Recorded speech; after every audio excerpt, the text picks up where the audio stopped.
Fala galera, muito bem-vindos ao canal Reação Rubro-Negro. Nesse vídeo aqui a gente vai conferir um conteúdo da Jovem Pan Esportes e o título é o seguinte, hein? Flamengo foi ridículo e o Sampaoli chuta o microfone.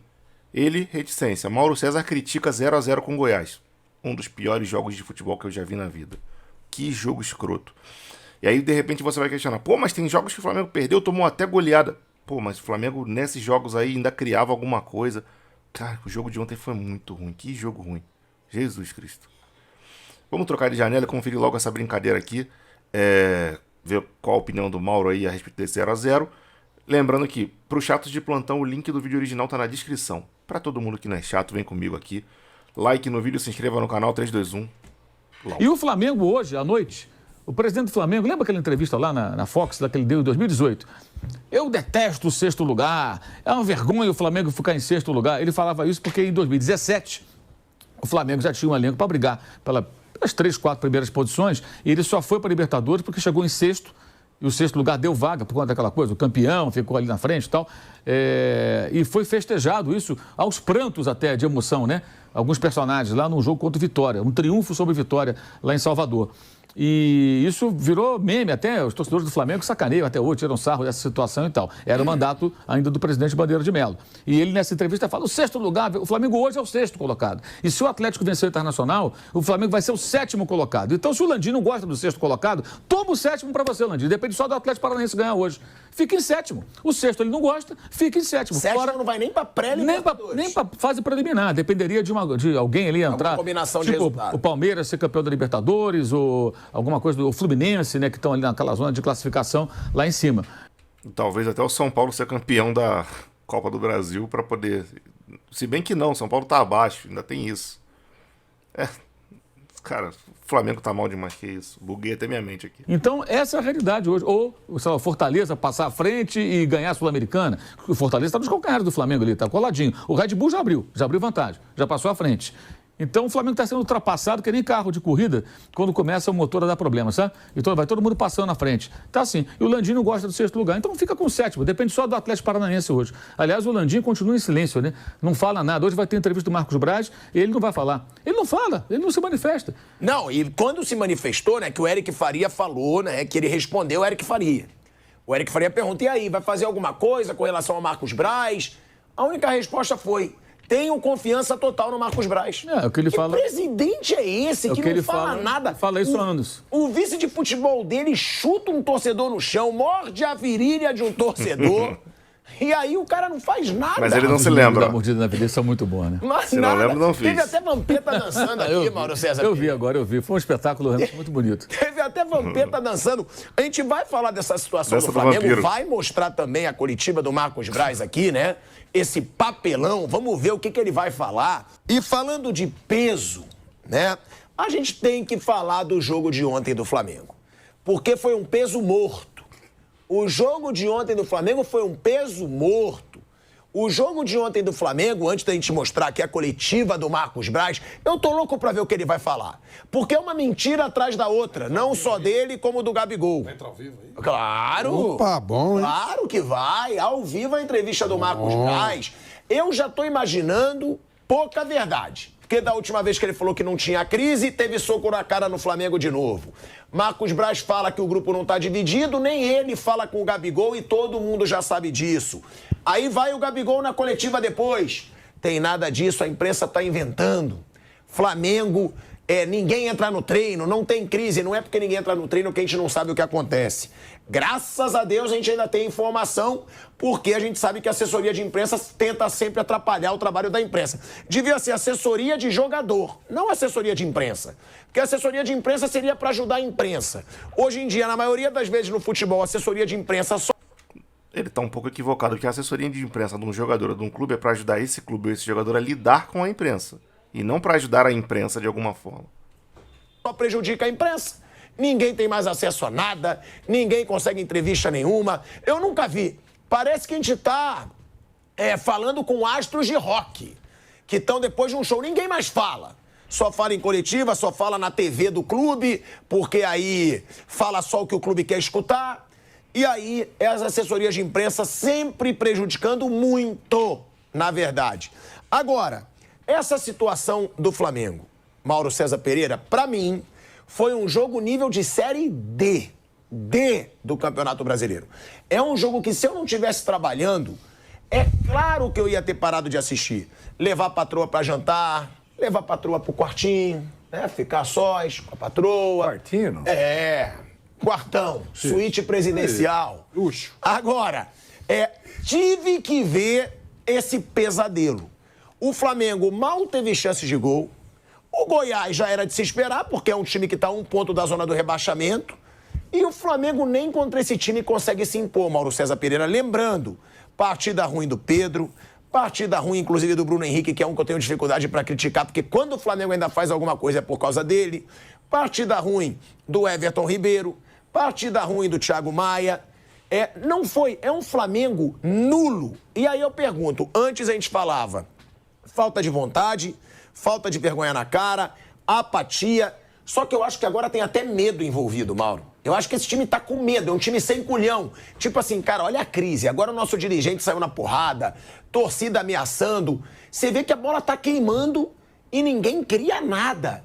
Não dá otimismo nenhum. O torcedor rubro-negro que viu esse jogo ontem, ele não tem esperança para domingo. Claro, ele tem porque ele é torcedor, porque ele quer um título, mas o cara ficou desesperado vendo que o Flamengo entregou sem um time totalmente reserva, né, Mauro? Eu fiquei desesperado porque eu perdi um tempo da minha vida que não volta mais pra mim. Perdi um tempo, cara. 2 horas da minha vida que não vão voltar. E na esperança de sair alguma coisa, pelo menos no segundo tempo, fazer um gol e tal. Que jogo ruim. O jogo foi uma coisa medonha, né? Pelo amor de Deus. Foi um castigo do capeta, né? Acompanhar esse jogo horroroso. Pelo amor, coisa horrorosa. Foi difícil, foi duro. No primeiro tempo foi um lixo completo. No primeiro tempo o Flamengo chutou uma bola no gol para fora. Agora, vai fazer um registro também. O Armando Evangelista, português, né? O técnico também do Goiás, vai ser retranqueiro lá em Portugal, hein? Pelo amor de Deus. Enquanto o Palmeiras ficou segurando o resultado até o final, fora de casa, compreensível. Foi castigado com um gol nos acréscimos, quase consegue um ponto. Entendo, fora de casa, contra o Palmeiras, eu vou me defender. Agora, quanto a esse Flamengo modificado, em crise, sem confiança, vindo de derrotas seguidas, em casa, o Goiás podia ter usado um pouquinho, né? O Goiás não atacou também, colaborou para o jogo ser uma porcaria. Porque em casa, o Goiás precisa de pontos, né? E era a chance de tentar ganhar o Flamengo. Não tinha um contra-ataque, não levava nenhum perigo, uma coisa assim medonha. O próprio Rossi, que estreou, não foi exigido. Ele apareceu mais uma saída de gol ou outra, reposição de bola boa, com os pés, com o braço também, né? Acionando até alguns momentos o Bruno Henrique direto, com boa reposição. Gostei de ver também a maneira como ele se posiciona com relação aos zagueiros, orientando, gesticulando. Vai pra lá, vem pra cá, não sei o quê. Parece um goleiro com mais personalidade e tal. Mas temos que vê-lo em ação, defendendo bola. Se domingo ele for pro jogo, certamente São Paulo vai obrigá-lo a trabalhar. Aí o torcedor vai ter uma noção do que esse rapaz pode fazer. Esperou quase 80 dias para estrear. Agora, o time que jogou ontem, o Rossi deve ser mantido. Mateuzinho, vai ser o Wesley domingo. Fabrício Bruno vai jogar. Então são 2 até agora, né? Pablo, não vai ser ele, vai ser o Léo Pereira. Ayrton Lucas, são 3. Vitor Hugo, dúvida. Thiago Maia, dúvida. Gerson joga. Everton Ribeiro, não sei se joga domingo. Pedro deve ser titular. E Bruno Henrique, obviamente, titular. Então, esse time que jogou ontem, ele deve ter muitas mudanças em relação ao time que vai jogar no final de semana, né? Alguns desses jogadores que eu falei como dúvida devem começar jogando, mas, obviamente, não justifica a atuação patética do time do Flamengo ontem. Foi um jogo muito ruim, são 3 partidas sem marcar sequer um gol. Atlético Paranaense 3-0, São Paulo 1-0, agora 0-0 com Goiás. E é claro que um jogo desse só desanima o torcedor. Eu só acho que, assim, para o domingo, não vejo muita ligação desse jogo com o jogo de domingo. Não quer dizer que vai jogar bem no domingo. O jogo de domingo é outra coisa, é outra parada, é outra história, é outra mobilização. E depende deles, das pessoas dentro do clube, conseguirem fazer com que o time tenha um comportamento competitivo, que da última vez que vimos foi contra o Botafogo, né? Mas não mostra um certo medo, vitória por 2-1 desse time também? Eu acho que nem a apatia, só a bola queimando, os caras com medo de jogar. Não, achei que a bola queimava ontem, não. Achei que o Goiás deu a bola ao Flamengo e o Flamengo não criava nada. Ele ficava com a bola, mas não criava. Mas então, esse medo de arriscar, eu senti, não sei se você... Eu não achei que teve medo de arriscar, acho que o time não teve criatividade nenhuma para furar o bloqueio defensivo de um adversário que só se defendeu, né? O Goiás só se defendeu. O Goiás colaborou muito também para o jogo ser ruim. Claro que o Goiás vai se defender contra o Flamengo, mas peraí, pelo menos em alguns momentos você sobe a marcação uma hora, aperta um pouco a saída de bola, tenta uma jogada rápida de transição para incomodar. O Goiás não incomodava, o Goiás não atacava. Então o jogo, assim, os 2 times foram muito mal. Porque o Goiás, mesmo mais fraco em casa, contra o Flamengo, modificado em crise, acho que deveria ter tido um pouquinho de ousadia. Aí o jogo poderia ser um pouco melhor. Então, assim, o Goiás foi muito mal, na minha opinião, muito aquém do que poderia ser nesse cenário. E o Flamengo ridículo, o Flamengo sem qualificação nenhuma. Só que acho que domingo é outra história. Sabe, eu não vejo muita ligação. Um jogo de Copa, outra história. Como o São Paulo ontem jogou com reserva, domingo vai ser outro time. Não tem nada a ver. O São Paulo de ontem com o São Paulo de domingo. Domingo é um time completo, uma final, outra mobilização. O que eu falei do São Paulo é assim, o risco de você eventualmente perder e você estar mal colocado no Brasileiro. É uma outra questão. Mas assim, o jogo em si, eu acho que são jogos bem desconectados. O problema do Flamengo não é o jogo de ontem. É uma sequência muito ruim e a total incompatibilidade do técnico com os jogadores. Nada se entende. O São Paulo, aliás, de novo, anda chutando o microfone, né? Agora, o problema do São Paulo é com a grade do Maracanã, o microfone de Goiânia, fica chutando os equipamentos. Então, uma hora vai machucar o pé, vai acabar machucando o pé, São Paulo. Vai chutando grade, chutando o microfone, uma hora arrebenta com o pé. É ridículo também, né? Fica chutando o microfone. O que o microfone tem a ver com o time dele não joga nada, pô? Porra. Ô, Mauro, mas é meio revoltante, né? A situação do São Paulo. Porque a gente tem que culpar o São Paulo também, claro. Mas não é possível que ele seja tão ruim. Pro Flamengo jogar tão mal e tão desorganizado com o São Paulo. A culpa eu não acho é que só ele dele. percebe que tem sacanagem com ele. A culpa não é só dele, a culpa é dele, a culpa é dos jogadores, a culpa é do dirigente, a culpa ela pode ser distribuída aí entre vários personagens, aí vai dar a opinião de cada um. Cara, o Vampeta trouxe a informação no vídeo aí que eu botei aí ontem, na Jovem Pan também, que o Eric Faria tinha falado que os jogadores tentam conversar, argumentar com o Sampaoli, mas ele não ouve. Que ele fala mal de um por um do que tá falando, bota defeito no que os caras estão sugerindo, porque às vezes os caras estão vendo que o troço não tá funcionando, estão dando sugestões e ele não ouve, sabe? É complicado, cara, realmente complicado. Que é o maior percentual, que é o maior culpado, isso aí, cada um vai ter uma ideia, vai ter uma opinião. Mas ele também tem responsabilidade. E no domingo ele teve muita responsabilidade, porque ele montou o time todo errado, né? Ontem ele já escalou da maneira mais adequada do ponto de vista tático, digamos assim, né? Jogou com 4 no meio campo e tal. E no domingo pode ser que ele tenha uma Arrascaeta, acho que só durante o jogo, não creio que comece jogando, né? Vamos ver como é que ele vai pensar para o domingo. Se ele vai ter coragem, por exemplo, de deixar o Gabigol de fora, né? Eu acho que o Gabigol não deveria começar jogando, não só porque ele está jogando mal. Ele está mal, os dois estão mal, ele e o Pedro. Acho que o Pedro pode gerar mais jogo, entendeu? Com o centroavante, fazer mais presença de área.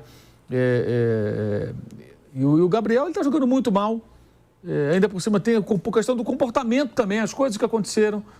O deboche com a torcida. Aquela situação, ele saiu da torcida, ele saiu rindo, depois foi mandar beijinho pro técnico do São Paulo, aí ele vai ser premiado com a escalação como titular. E lembrando que o Flamengo, seu último bom jogo foi contra o Botafogo, o jogou muito bem contra o Botafogo. Foi muito competitivo, né? Com um gramado diferente, um time que não tinha perdido um ponto sequer em casa, líder destacado do campeonato. E o Botafogo não jogou uma partida ruim, o Flamengo venceu bem aquele jogo. O Gabriel nem entrou. O Gabriel só foi notado quando o Bruno Henrique fez um gol e foi lá abraçá-lo atrás do gol, onde ele estava se aquecendo com as reservas. Foi a única vez que a gente percebeu que o Gabriel estava no Engenhão. Então, até partindo desse raciocínio, eu acho que o ataque deveria ser Pedro e Bruno Henrique nesse domingo. Eu também concordo, embora eu acho que o Gabriel possa entrar durante o decorrer da partida como uma arma ali, de repente, para tentar buscar um gol e etc. Cara, realmente, o jogo que o Flamengo fez, esse jogo contra o Goiás, as duas equipes, na verdade, protagonizaram um dos piores jogos que eu vi em muito tempo. Que futebol meia boca. Me parece aquele tempo que todo mundo falava que o futebol brasileiro era nivelado por baixo, que o nível era muito baixo e que não sei o quê. Sei lá pelo meio dos anos 2000, sabe? Nossa, muito ruim. Que o gramado era muito ruim e os times eram muito ruins. Pelo amor de Deus, cara, que jogo. Tava conversando com o bebê, ele parou de ver, cara. Começou a ver o time, jogo ruim demais. Ele, parei, vou ver um filme. Parou de ver. Aí eu ainda falei com ele, falei, ainda tô vendo, porque depois eu faço vídeo, né? Eu tenho que saber o que aconteceu no jogo. Me pediu, me avisa se sair gol. Já me deu até boa noite ele. Como você só vai me avisar se tiver gol? Já vou te dar boa noite já, meu irmão. Porque ele já sabia que não ia rolar. Realmente muito ruim. Bote nos comentários o que você achou dessa partida de Flamengo, esse Flamengo-Goiás aí, muito ruim. Compartilhe com seus grupos de WhatsApp, é sempre importante quando você compartilha com seus amigos, seus grupos de WhatsApp aí, ajuda muito no crescimento do canal. Se inscreva por aqui, acione o sininho da notificação, deixa o like. Aqui na tela tem outros 2 vídeos, dê uma olhada nesses vídeos aqui da tela final se te interessam, ou nos vídeos sugeridos que podem estar aparecendo embaixo da tela, no lado da tela, dentro da tela aqui embaixo, em cima daquela linhazinha vermelha. Tiver algum vídeo que te interessa, que for aqui do canal, clique e continua vendo, porque quando você maratona, você ajuda. E quando você ajuda, eu fico feliz. Você faz o combo, né? Like. Viu, já tá assistindo. Comentário ajuda. Inscrição, compartilhamento. Ainda assiste o vídeo na sequência, continua maratonando. Porra, aí é amor à primeira vista. Tamo junto. Vou ficando por aqui. Grande abraço pra todo mundo. Fique todo mundo na paz e fui.